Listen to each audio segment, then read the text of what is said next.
Hello student, government of India ఈ macro economic indicators ఏదైతే ఎకానమీని assess చేయడంలో డిసైసివ్ రోల్స్ను ప్లే చేస్తాయో ఆ మ్యాక్రో ఎకనామిక్ ఇండికేటర్స్కు సంబంధించిన బేస్ ఇయర్స్ను 2026-27 ఫినాన్షియల్ ఇయర్లో రీబేసింగ్ చేయడం జరిగింది. Students who are preparing for the competitive exams, particularly UPSC and Telangana public service commission and mostly APPSC group 2, group 1 competitive exams, వీరికి ఈ రీబేసింగ్ ఇయర్స్ను తెలుసుకోవాల్సిన అవసరం ఉంటుంది.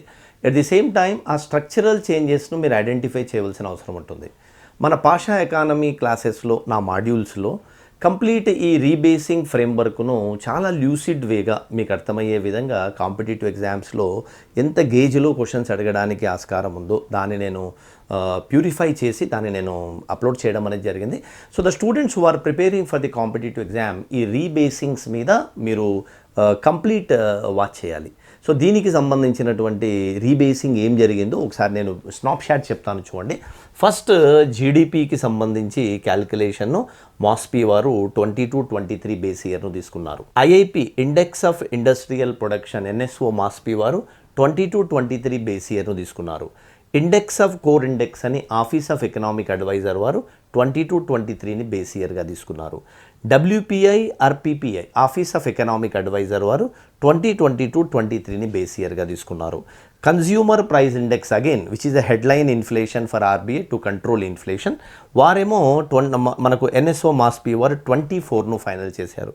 ఎట్ ది సేమ్ టైం రీసెంట్గా మనకు ఓఈసీడీ డిమాండ్ను బట్టి, ఇప్పుడు ఏదైతే గ్రూప్ ఉందో దాని డిమాండ్ బట్టి ఎలా అయితే మనకు ఐఐపి ఉందో ఇండస్ట్రీస్కు సంబంధించి సర్వీసెస్కు కూడా ఒక అఫీషియల్ ఇండెక్స్ ఉంటే బాగుంటుంది. Otherwise why should be depend on the standard and poor global యొక్క పర్చేసింగ్ మేనేజర్స్ ఇండెక్స్ మీద ఎందుకు డిపెండ్ అవ్వాలి? For the recommendations of OECD MoSPI వారు ఎన్ఎస్ఓ మాస్పీ వారు రీసెంట్లీ ఒక ట్రయల్ బేసిస్ మీద 2026 జూలై 14న ఒక రిపోర్ట్ను, ఒక ఇండెక్స్ను డిజైన్ చేశారు. అది index of services production. This is a one historical move in the macroeconomic indicator to assess the services sector contribution. 50+% contribution ఉన్న దానికి కూడా ఒక సూచి తీసుకున్నారు. అది 24-25 బేస్ ఇయర్ పెట్టారు. వీటన్నిటికి సంబంధించిన క్లాసెస్ను ఈజియెస్ట్ వేలో మీకు పిక్చర్ చూపిస్తూ పీడిఎఫ్లో పిఐబి పిక్చర్స్ అన్నీ చూపిస్తూ మీకు క్లాసెస్ నా మాడ్యూల్లో చెప్పాను. The students who are preparing, particularly Andhra students ఎవరైతే ఇప్పుడు ఎగ్జామ్స్కు సన్నద్ధమవుతున్నారో, తెలంగాణ వాళ్ళు కూడా రాబోయే సంవత్సరంలో సన్నద్ధమవుతున్నారో, యూపీఎస్సీ స్టూడెంట్స్ ఉన్నారో, క్లాసెస్ ఆన్ వార్ఫుడ్ బేసిస్ మీద వినండి. అది మీకు ఎగ్జామ్ పాయింట్ ఆఫ్ వ్యూలో 100% వాల్యూ అడిషన్ అవుతుంది. Right, thank you.